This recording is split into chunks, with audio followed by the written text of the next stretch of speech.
You're listening to the AfterBuzz TV network, now the largest new media platform on the web, and your #1 source for after-show entertainment.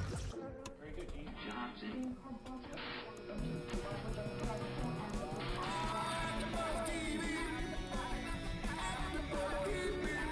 From the AfterBuzz Studios in Los Angeles, California, presented by Maria Menounos and streaming live thanks to Akamai Technologies. This is AfterBuzz TV's The Amazing Race After Show. We'll break down tonight's episode and get you all the latest news and gossip. And now, another post-game wrap-up show for your favorite TV show. It's AfterBuzz TV's The Amazing Race After Show.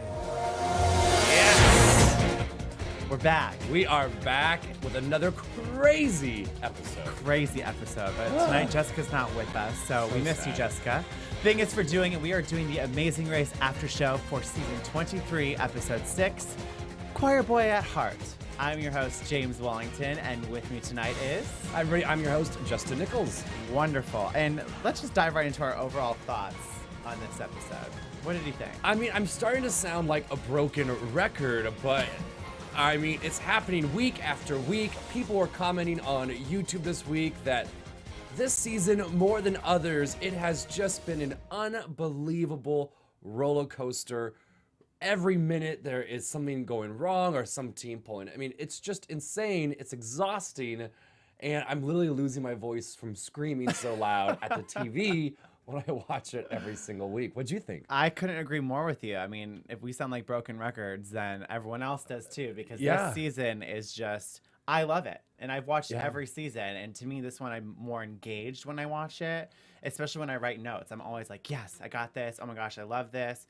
There's so much you want to talk about, you know? We have such little time to discuss it, and we seem to do a really good job at it. We're trying, but you know, you say you love it, but here's the thing: I don't know. I don't even know if I can even say I love it, because I'm so frustrated that the teams I love Are going home, or they're falling towards the back of the pack. We'll get to that later, but I'm just saying, I just want my teams, my peeps to hang in there. And every week I just end up throwing stuff because I'm like, well, I don't know if another one bites the dust. Another one bites the dust, and it's the teams that I don't want to be on the show that are staying, and I'm like, oh yeah. I agree. I mean, Tim and Danny definitely were one of the teams that I wanted to see do well, but we have at least 2 other teams that we've been rooting for consistently since episode 1, and that's Travis and Nicole and Jason and Amy. So I'm glad they're still at the head of the pack here. Well, not this week, except for Travis and Nicole. They're doing well. They're doing well. So at the start of this episode, I thought it was interesting that right off from the mat, Jason and Amy, Tim and Marie, Travis and Nicole all seem to be running together as a pack from that first stop of the pit, where they left off last week, and then going to the travel agency or the train station to buy their tickets. I was like, they're a solid 6-some right there. I was really impressed by that because, they were off to Vienna, Austria on the train, and I was really impressed that Tim and Marie did a very un-Tim and Marie move. It's pretty interesting because as soon as the race started, they were like, let's hold up. Let's wait for our friends. And I about fell over. I just couldn't believe it. They really started those 3 teams. One, they all do pretty well anyway. Right. But now that they're forming this they were forming a pretty strong bond. We'll get into what happened later on. Yeah, I was surprised that they traveled in a pack right from the get-go. Yeah, and I definitely think it set up the story for the episode when Tim and Marie were like, we're going to run with our friends, because later on, like we'll say it, we'll see how that goes. Later. But yeah, very interesting. And once again, this was kind of like flights where it allows some teams to catch up a little bit. Yeah, I mean, we saw 5 teams, I believe. 5 teams were on the first train, and of course on the second train, the 2 teams that seemed to be inseparable, the Afghanables and the Ice Queens. And they have a new I like the new name we heard on this one. It was Marie said it. The Ice Ganimals. Yes. Where are the Ice Ganimals? They've combined forces. They're one team. I love all Marie's one-liners. I think they could literally be the name of every episode of this season. There's always some one-liner she says that just sticks out, and I agree. They have the Ice Ganimals. I have that right here in my notes. What I also thought was interesting is we also hear in Nikki and Kim's interview before the leg really started is they were like, well, last leg wasn't as physical, so that's why we did a really good job. So they believe that is what aided in their success. So What did you think? Do you think they were just discrediting themselves or what? No, I mean, I think they're right. I think they do struggle a little bit. I mean, they just don't believe in themselves when it comes to physical challenges. And so I agree that they do better when there's not. The problem I see is that there's going to be a lot more physical challenges along the way. I think they can do it. They just have to really start building in confidence. I think you're slowly starting to see that. But yeah, they seem to really... They don't believe in themselves. They don't trust in themselves when it comes to the more physical challenges. I agree. I think they're kind of like the diamonds in the rough team Yeah. right now. Like they're slowly starting to turn into diamonds in the race because they're starting to get it. They're starting to maneuver it well. I think where they have had a little bit of problems in the past when it comes to physical challenges is when they get to the detours or the roadblocks, they always seem to choose the physical challenge. Even if they don't mean to do it. Remember when they had to like climb those logs and get those fish? And Yes. it was so challenging when they could have done something that was not nearly, they could have just strung fish heads instead, you know? Right. Or there was another challenge, I just slipped out of my mind, where I think it was they were doing salt bags. Remember for the bath salts? Oh, yeah, with the bath salts. Mhm. And that was so physical, and they keep throwing themselves in these situations where they have to be, where if they would choose the other challenge, it would be more like mental challenges or puzzles. They don't Right. ever seem to choose those. Well, one thing that I really thought was interesting that stuck out to me is, they had the first 5 teams on the first train and then the Ice Ganimals on the second train. Yeah. But they all ended up being on an equalizer train at the first stop, which I feel like sometimes when people are flying or going from one place to another, you rarely ever see that. And this is the first time the last 2 teams kind of caught up and were able to be on that better train. It makes it interesting. You know, Of even course. though I've been very honest and I've never really been on the Ice Queens team, I kind of like that everyone was back in it. It's kind of like, oh, here we go. So yeah, they all get on the same train and they arrive in Vienna and they have to go to the most beautiful opera house. Here's the thing though, I kind of have a fear of like creepy clowns and like people like that. How creepy was that costume guy that greeted them on the steps and was like, follow me, and like just awkwardly ran up all those? I would just walk right back out. I thought that was the weirdest thing of the episode. I thought of all the theatrical things they could have done in the opera house, they choose a clown. I was, mime is more French, but I feel like there's other things that this person could be dressed as. But it's definitely creepy, to say the least. But one thing I wanted to touch on was Leo and Jamal lying about U-turning Brandon and Adam at the train station. What did you think about that? I'm glad you brought that up because I remember when I watched it, there's a time on the race to lie, and there's a time on the race not to lie. Right? Clearly, Brandon and Adam had left the show. Yeah. They'd already gone. And there was no... I mean, Tim and Danny were admitting that they had to U-turn the Afghanimals. People were admitting that they did U-turns. Why lie about that? There was no rhyme or reason to. There's no reason just besides pissing off the other teams and making yourself look even more like a liar. Like I said, there is room for lying on the race, but just do it carefully. And, it's kind of like a boy who cried wolf. Like if you do it all the time, eventually just no one's ever going to believe you. Right. I didn't understand why they lied. I mean, you did U-turn them. At the end of the day, they went home. So if any team's going to be upset with you, it would have been them. And they're gone. So you had nothing to really lose or gain from lying. But I of course, everyone called their bluff, especially Marie. I'm coming down to this philosophy that you can't BS a BSer. And Marie's always like, no, they definitely are the ones that U-turned Brandon and Adam. So I just wanted to touch on that. Marie called someone out? No. That's never happened. Well, they're at the Opera House in Austria. And one thing that, besides the clown, was the staircase that Nicole was like, we were going up these stairs and there was more stairs and more stairs. It actually reminded me of Hogwarts and Harry Potter because it just seemed like the stairs were going every which way. Yeah. And the teams were like up this way and up that way. And then finally they were at the top of this Opera House theater. And so once I got up to the top, we got to our first detour, right? And this one was interesting because this was the first time, I believe, all season that one of the options wasn't selected because the options were a light brigade or a masquerade. And I didn't really even understand the light brigade, and apparently other teams didn't. You had to like fix the chandelier. Yeah, in the light brigade detour, teams dressed up as, they were supposed to dress up as court servants and put together an elaborate crystal chandelier. If it was put together properly, the chamberlain would give them their next clue. But if they were incorrect on their first try, the Chamberlain would destroy their chandelier, which would have been a cool detour to actually see play out. Yeah. Yeah, I would have been interested to see that. I'm even more interested in how you got all that written down. Oh, Wikipedia. I printed it out. I was going to say, I mean, you wrote every single word Phil said. That's really impressive. More than a challenge. Well, the other part of the detour was the masquerade. And in masquerade, teams put on elaborately colored masks and joined a Viennese ball. They had to search amongst the dancers for the two who wore masks identical to their own, but teams had to pay attention to detail as the masks only differed in minute details. Yes.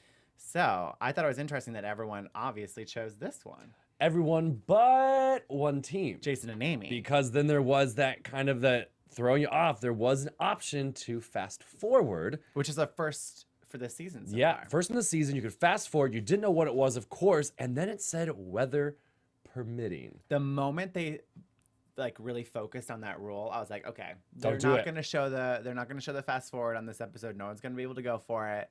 And of course, Travis and Nicole were smart, and when they were like, okay, weather permitting, we're just going to go to the detour. Yeah. So they made the smart executive choice. But Jason and Amy, on the other hand, and what's interesting is they have been the cool, calm, and collected team, I really feel like, throughout this race. Yeah. They've done so well because they work well together, they communicate, they agree, and they execute. I was really surprised they did this, and I was also surprised by the reaction once they got to the top of the tower. The top of the tower, where they were then told they had to bungee jump, but it was extremely windy, so they were told, you may or may not be able to do this. So, and Amy was quite frazzled. She definitely wanted to stay. She's like, it's 10, 15 minutes. The wind's going to die down. And Jason's like, I don't want to stay. Yeah. And I feel like that's where, you know, like you said, they've been so cool, calm, and collected when it comes to making these choices. And this is the first time where I think Amy was more upset about the choice they made. And they thought by going back, they were going to lose time, when in essence, staying, they were going to lose time. And that's why Jason was like, regardless, we're losing time. Let's just make the choice to go back. Yeah. Which they ultimately did. Yeah, I'm glad they did that. And then the nice part is, at least when they went back, they chose the right challenge. Because I was really surprised how, even with editing, they tried to make it look a little more challenging. The masquerade didn't take very long at all. And on one of the kind of the on-the-fly interviews, or, you know, the one-on-ones, they were saying, yeah, we knocked that out in like 3 minutes. I mean, these teams were really able to do this challenge really, really quickly. So at least when they did make the decision to go back, they chose masquerade. Yeah. And that kind of, again, put all the teams on an even playing field. Another equalizer in this leg of the race. Yeah. Now here's where it gets interesting. So the teams are inside. They're at this masquerade. And it's funny because as the race has been going on through all the episodes, they kind of have this weird thing where it's like, once you get a taxi, it seems to be your taxi, and they have the drivers wait for them outside. So while the teams are in this masquerade, this is where we start to have kind of like the first real conflict of this episode. And it had to do with taxi cabs. Right. It's always the taxi. Always. You think that, well, going into it, you think the drama is going to be the taxi driver doesn't know English. He doesn't know where they're supposed to be going. Yeah. Puts them in traffic, takes them the wrong direction. But it's taxi drama amongst the team. Yeah, it's what they've started to do is, you know, they leave their bags in their taxis. And it kind of forces the taxi drivers typically to wait there. And it also tells the other teams, like, back off. Like, our stuff's in this. So Jason and Amy get out to go to the masquerade, and they leave their bags inside the cab. Now, the first team that is doing really, really well, Nikki and Kim, the baseball wives, right? Wait, I think the taxi fiasco is before the roadblock. Like, they were at the roadblock getting ready to go to the garden with the maze. Because remember, that's where they kind of overlapped. And that's where they were like, oh my gosh, they stole our taxi. And then they went to the pit stop together. I am sorry to our listeners, our viewers. Sorry, I have a taxi note with Tim and Marie. I meant to say that Tim and Marie did a really good job with there, but they couldn't get a cab outside. Yeah, because they knocked the detour out of the park. I had that too. Sorry, just in my notes, I saw cabs, and I immediately went to this cab situation. So thank you for correcting me. You're probably like, what are you thinking, Justin? To all of our listeners right now, I'm sorry. But you're to right. I confuse did you. put that too. They knocked the detour out of the park. They killed it. They didn't bicker, which I think is what really helped them. But once they got outside, they could not really get a taxi. No, but here's what was strange though. So when the other teams were getting out of the masquerade, they seemed to be able to find taxis. Like, I don't know how what was going on, but just Tim and Marie were not Maybe being it's picked up. karma just slowly starting to sneak up on Tim and Marie for got all the it. things they've done on previous legs. I The don't know. entire continent of Europe is just now fearful to pick up Tim and Marie. Like there's just been like bulletins going out. Ay, ay, ay. So now that I'm back on the right part of the show. So they eventually they get in their cabs and they now have to race, as you were saying, to this choir. Yeah, the roadblock part of the Am I on the right page now? Yes. Oh, phew. But one thing I want to talk about is on the way to the detour, Yeah. Danny twists his ankle pretty hard. I know. And I thought that was going to be like a huge part of this episode. Like I was like, oh shoot, like that's really going to set Tim and Danny behind. I mean, luckily there was really nothing physical about this leg that would hinder Danny and Tim from doing well. But I did feel bad, ouch. and you could tell that it was bothering Danny later on because we'll get to it more. But when they were in doing the choir stuff, I mean, Danny had his foot up, and so I was kind of thankful that he was one having to stand up, but he was kind of given an opportunity to relax a little bit in case they needed to have a lot of physical activity after this challenge. And my only mentality is if he was elevating his foot like that to keep his ankle up, there had to have been swelling involved. So you're right. It probably did start to catch up for him. Yeah, during the I was leg. really nervous when that happened. But for $1 million, you just keep on trucking. I will take that swollen ankle if there's $1 million on the line. Well, for the roadblock, teams joined the Vienna Boys Choir and had to learn how to sing Franz Schubert's Die Forli. I probably totally butchered that, so if you're German, I apologize.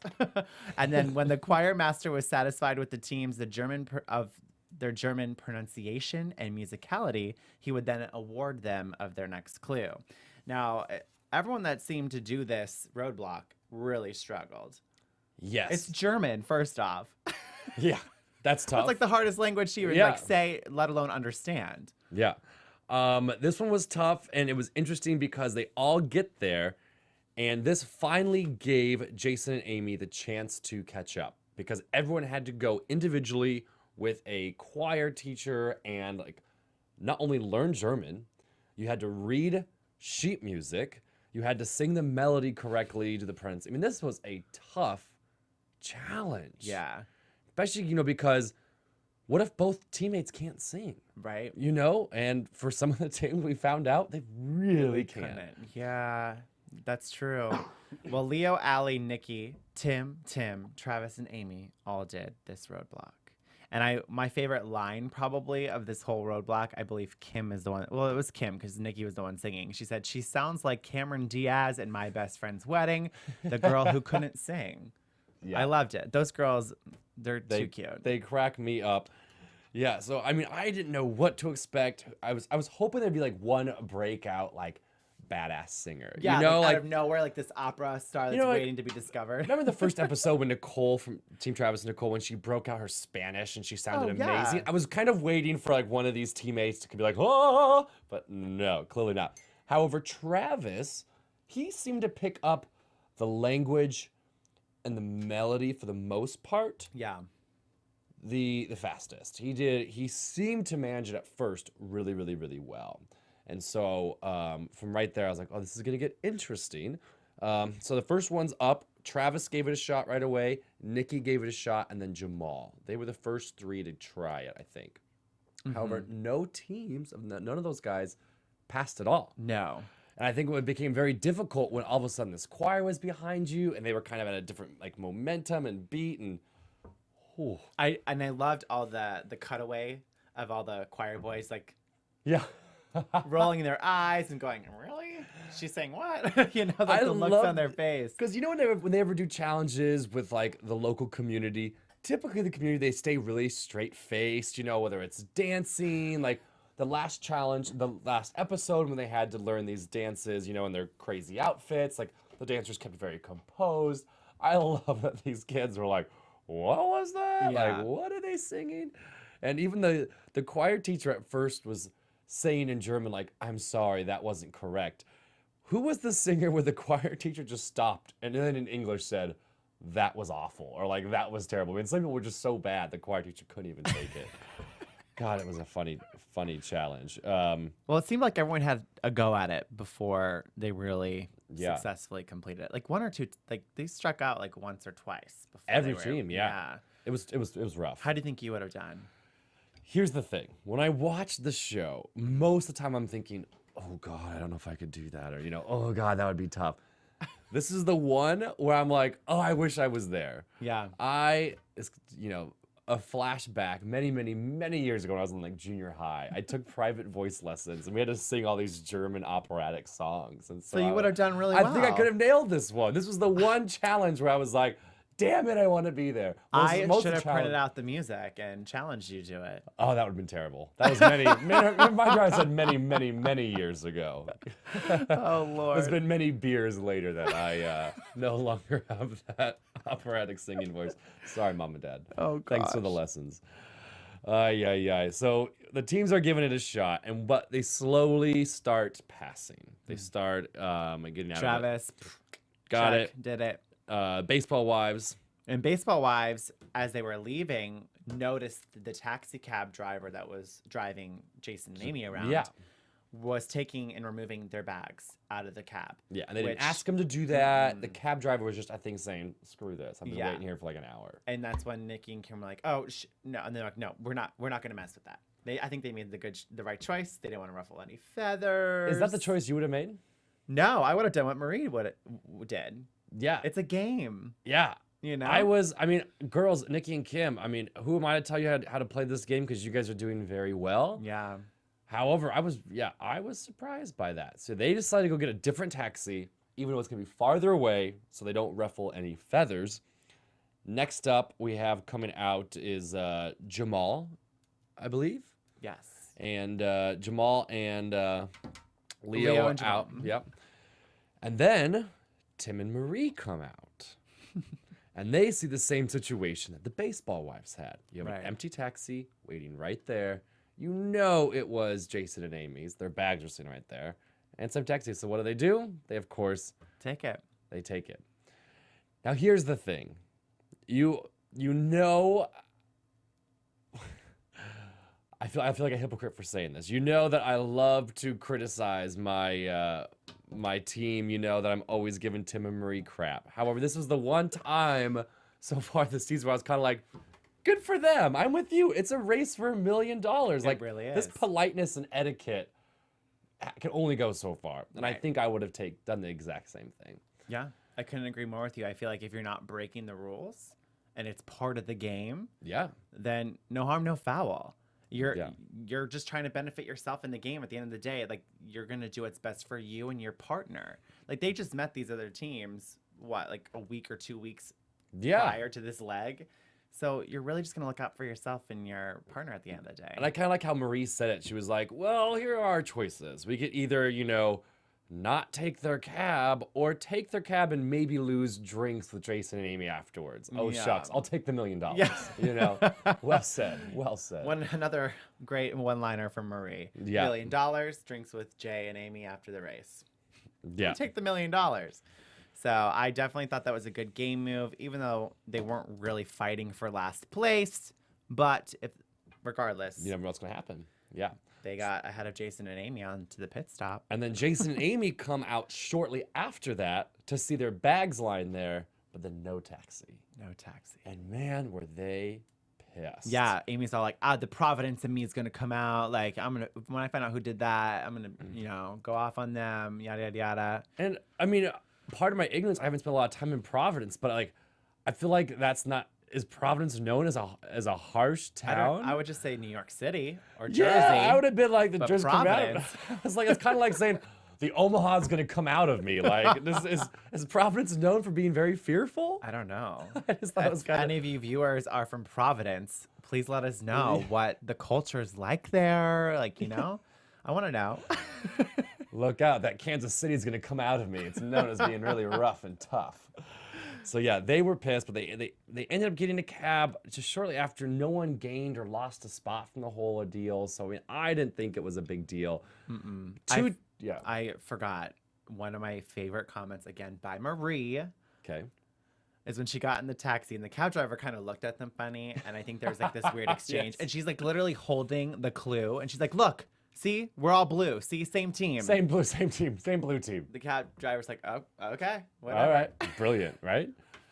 Oh, I hate Whatever to you say gotta it, do. but whatever you got to do. So that left 2 teams left to sing. The Ice Girls and the Oklahoma Boys.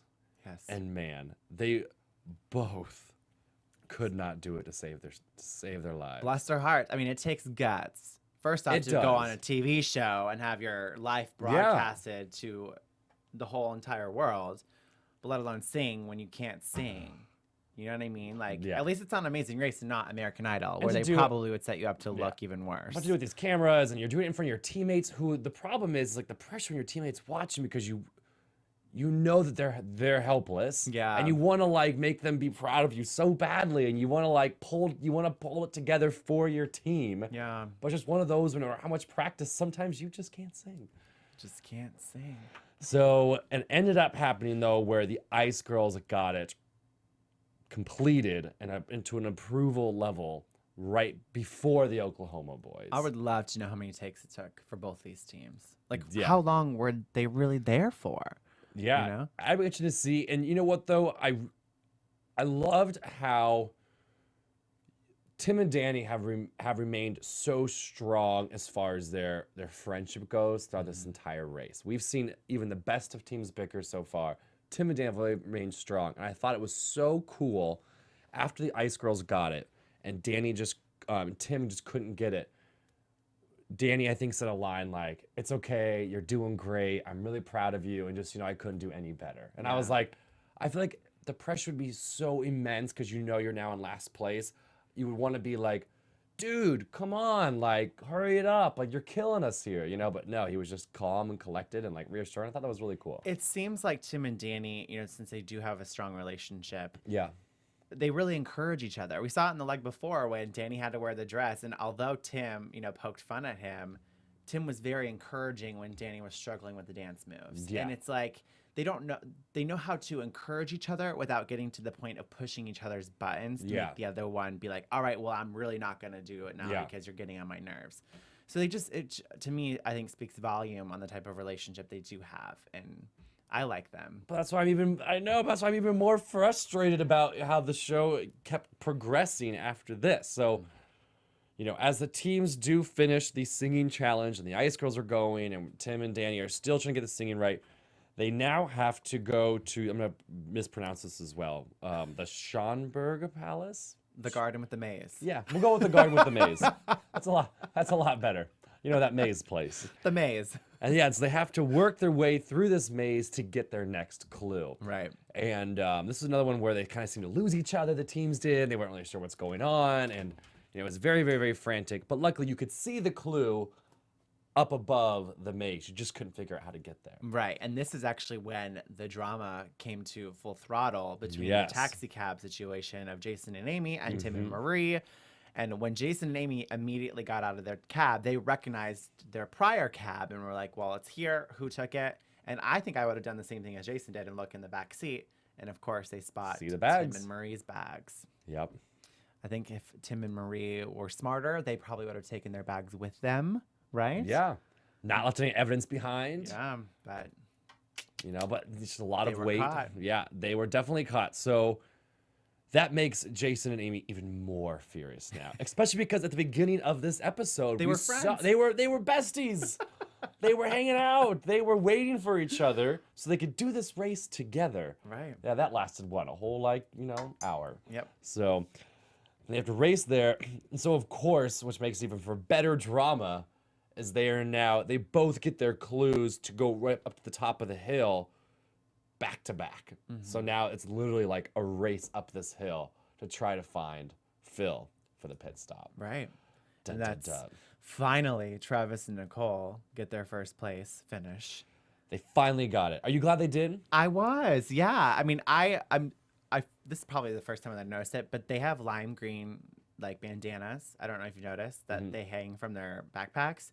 And now that I know that they have the Lime team representing, I was Lime team on capture. So I gotta love them 10 times more. Yeah, Lime of team course. represent.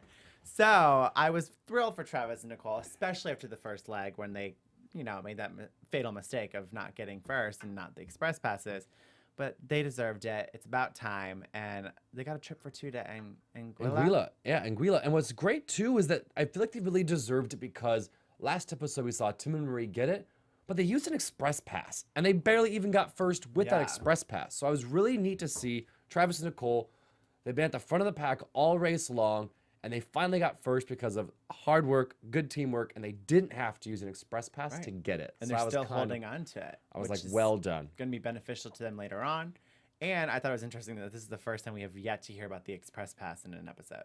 Yeah. I don't remember it ever being mentioned. I forgot about it. Yeah, you're kind of like, it's in that fanny pack of hers somewhere. Yeah. God.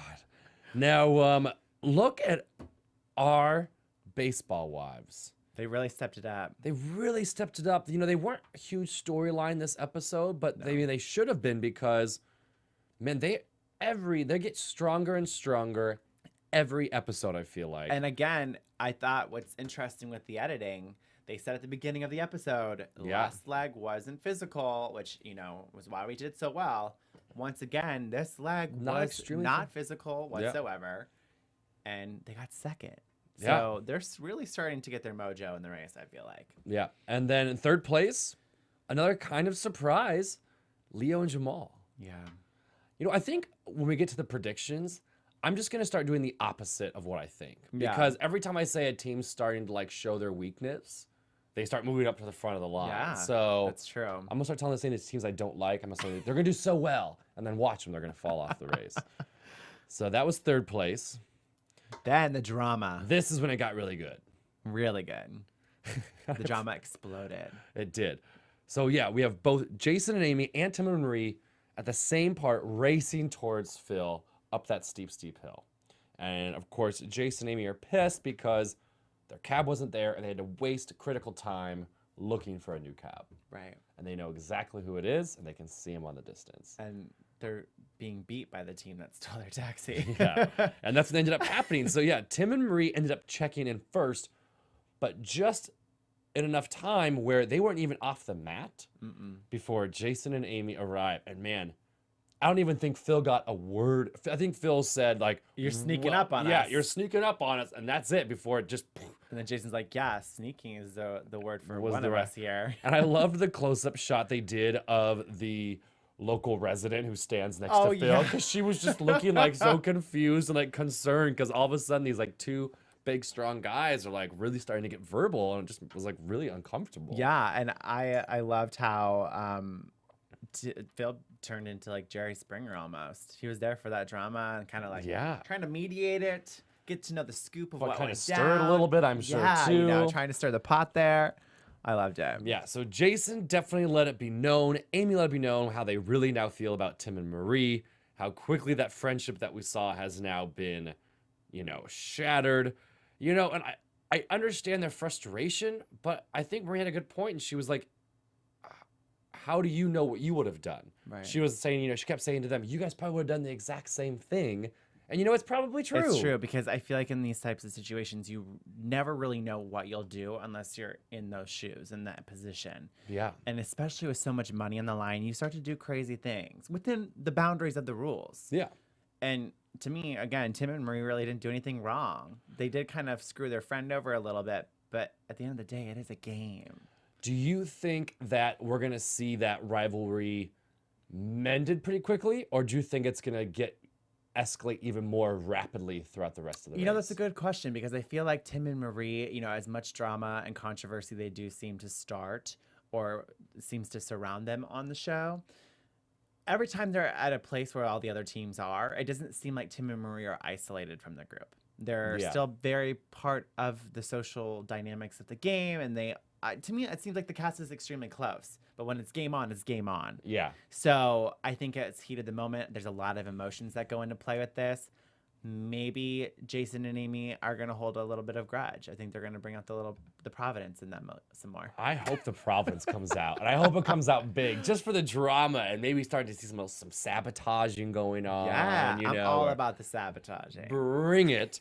I have to, since we're on the topic of the taxi cab drama, one of my favorite tweets that I saw that Marie actually retweeted from Seamus Dowling, SP Dowling 4 on Twitter. He said, stats for Reepsicle, which is Marie's Twitter handle. Stats for Reepsicle through 6 legs of the Amazing Race. Cabs stolen 2, Fs given 0. Team X's. I thought it was really clever and hilarious. That is. Well done. Yeah. Well done. I don't know. So, I don't know. I'm just so confused this episode because I found myself agreeing with Marie and like understanding what You're she coming was. over to the dark side. I understood what she was saying, and I got creeped. I had to like, fuck, I had to go shower afterwards or something. You know, I just felt like a terrible, terrible person. Well, there's a lot of people that do hate on people that make bold moves like this. I mean, I've seen a lot of tweets over the last 24 hours, and Marie's even commented on it. People who watch reality TV have such a tunnel vision when it comes to the episodes. They don't really want to see the bigger picture. They just see what they want to see. Yeah, they made a game move, but again, you don't know what you're going to do unless you're in those shoes. So legit. So that's the drama that we might see unfold. We might see it just completely swept under the rug. We will have to see next week. But one team that we're not going to see next week, well, because Allie and Ashley checked in 6th. Which I'm surprised because they've gotten 7th the last 3 legs. Yeah, and I was hoping they'd get 7th this week. This was another one where just like Tim and Marie, Jason and Amy, these two teams were neck and neck. They both finished the choirs, second to last. They both got the cabs on the same time. They were in the maze at the same time. And literally, Tim and Danny could see the girls racing up the hill as well. And, they do that shot where you don't know who's going to go to the mat, and there's a close-up shot of the mat, and you don't know who's going to come into the frame. And, the camera's running up to the mat, and you're like, who's it going to be? Who's it going to be? And, when Allie and Ashley ran up there, I was just devastated. Because, I don't think any of us on the show think they're going to last long, nor do they deserve to last much longer. They're getting lucky. They're getting lucky. I don't think they've deserved to be there. We're all always cheering on Tim and Danny, and the fact that they were the last ones to check in. And then Phil said the dreaded words, "You have been eliminated from the race." Oh, listen to us. God, we're pathetic. It was so sad though. It was bittersweet. I'm sad to see them go. They're definitely someone that I wanted to see do well, especially when you hear about at the beginning of this whole race, when we got to know them a little bit, how hard they work for their families. Yeah. I think they're very admirable guys. And as I don't know which one said it because it was like a little voiceover, but one of them said, "We didn't win $1 million, but we have memories that will last us a lifetime." Yeah. And I think they got everything they needed to out of the race, whether the $1 million or except not. for the $1 million. Right. But for their personal gain, they got everything they needed. It's so funny because I think that's one of the reasons why we cheer for them is because when this episode happened, I screamed in terror when it happened. My roommate came into the room and she was like, "What happened?" I was like, "My favorite guys just lost." I go, "And here's why I like them. They need the money. They have personal lives at home that could really use this."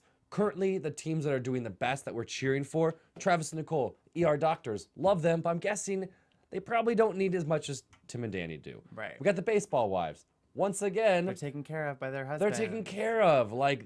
I'm glad they're doing well. I like them personally, but if they don't win the $1 million, it's not going to be a big deal. No, exactly. But for these guys, that would have been a huge deal, and that's what makes it so much even more sad that they didn't get that opportunity. Well, I feel like they're relevant and memorable enough from this season that they ever were to do another All-Stars later on, somewhere down the road of the series. I would think that they would be contenders to be invited back. Let's hope so. Yeah. Let's start that campaign. Yeah. For everyone listening, watching right now, write your congressmen, your senators, the president of the United States, just whoever you can write to. Bring Tim and Danny back. Bring Tim and Danny back for Amazing Race All-Stars. That would be pretty cool. That summed up our episode. That did. I'm excited for next week. Abu Dhabi. Yeah. And race cars. And it just seems so action-packed, which continues with this whole theme of this whole season. Every episode has been extremely action-packed, and it just puts you on the edge of your seat. So exhausting. I'm excited. Here we go. And now, your AfterBuzz TV predictions. I don't even know why I don't know why we even bother. I know. I said that last week. What's the point when every week we're always wrong? But I'm done. I'm going to say it. This is the last time I'm going to predict it. Allie and Ashley will go home next week. They're done. Okay. They have no more life. They're like the cat with 9 lives. They're just done. They've had one too many. Nothing personal against Allie and Ashley, but it's time for you to go. Got it. And what about who you think's going to remain in the top spot or two? In the top spot or two, it seems like Travis and Nicole, have a really good momentum. I don't know if they'll get first again. I want to say that maybe Nikki and Kim will finally emerge and get first next week. You have a lot of faith. I know. But they're doing well, and you want to kind of root for the underdogs. Like I said, diamonds in the rough, and it'd be fun to see them first next week. And I'm just gonna predict a team that I never thought would be first because it's always opposite of what we think. Yes.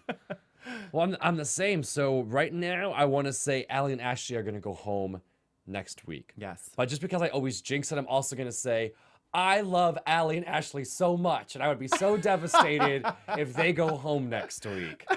Maybe that will help. I also think that our 3 all-star teams, we have Tim and Marie, Travis and Nicole, Jason and Amy. Watch out for them. Well. I know Leo and Jamal got second this week, but I think that was a fluke. They even got that high. Yeah. I think we're going to see them drop back down. Nikki and Kim. Yeah. Before we go, I know our music's going, but I want to thank all of our listeners and our viewers for commenting. They have been amazing. Shout outs to Shay Welsh. We got Vanilla123, Kickstarter Danny. You guys' comments about the show, about us as hosts, it means a lot to us. It does. We appreciate everyone giving us feedback. And last but not least, this is what I really wanted to get into. Tim and I are we're best friends in my eyes. I love that. I'm like, we were talking before the show. Tim from Tim and Danny. That you guys have been talking about the show together and he reached out to me. He loves watching our show, and we haven't stopped talking since. What the heck, Tim? What am I over here? Right? There's more than one host, Tim. Another team member right now that is cracking us up and that has been so much fun. Marie. I don't know what I think. Tim, if they got back together, I think he needs to watch out, or whoever Marie's seeing now should watch out, because you and Marie have there's something going on, what can James. I say? I tell you what, and Marie, she doesn't understand always where I'm coming from, and she told me that I should like her because she thinks I look like who was it? Nick Carter. Which is debatable. So if you think Justin looks like Nick Carter, rate, comment, subscribe to us, and let us know what you think. Because I said no, and our relationship will not improve, Marie, until you find a better celebrity that I look like. Justin, where can they find you? Well, I'm scared to say now because I might get some backlash. For Tim, at least. Where can you find you on Twitter? Well, you can find me on Twitter at Justin J. Nichols, Facebook, Instagram, all Justin J. Nichols. Wonderful. And you can find me on Instagram at Mr. James Wally and on Twitter at James Wallington. And until next week, have a great week. Bye, everybody. From executive producers Maria Menounos, Kevin Undergaro, Phil Svitek, and the entire AfterBuzz TV staff, we would like to thank you for listening to the AfterBuzz TV network. To watch or listen to other after shows and post comments or questions, be sure to visit AfterBuzzTV.com. I'm Sir Richard Wentworth, and this has been a presentation of AfterBuzz TV. Buzz you later. The views expressed herein are those of the hosts only and do not necessarily reflect the views of AfterBuzz TV or its owners or principals.